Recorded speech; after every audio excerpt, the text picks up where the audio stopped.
This is YouTube News. Expected Social Security shortfall won't stand in way of expansion.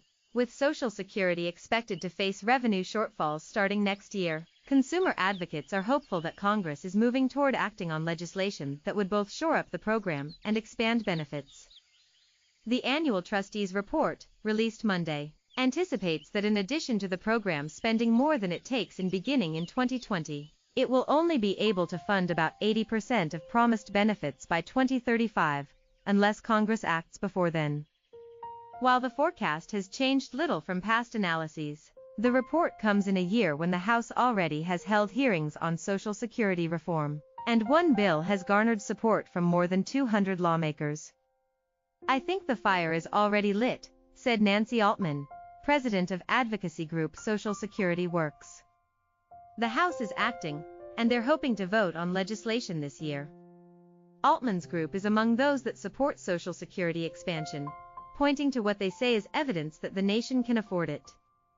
For instance, the program isn't expected to comprise a much larger portion of gross domestic product down the road than it already does. The trustees' report shows Social Security's costs will equal 4.9% of gross domestic product in 2019, increasing to about 5.9% by 2039. After that, it will decline to 5.8% by 2052, and then rise to 6.1% by 2091.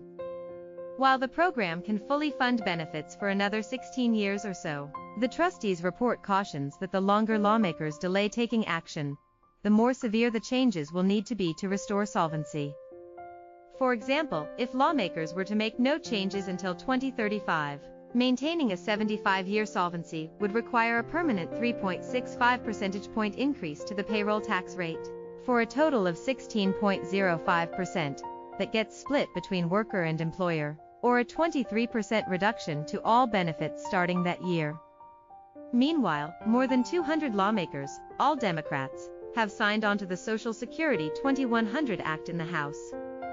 Introduced by Representative John Larson, D. Connecticut, the bill would gradually increase the payroll contribution by workers and their employers to 7.4% each by 2043, from the current 6.2%, to 14.8% altogether from 12.4%.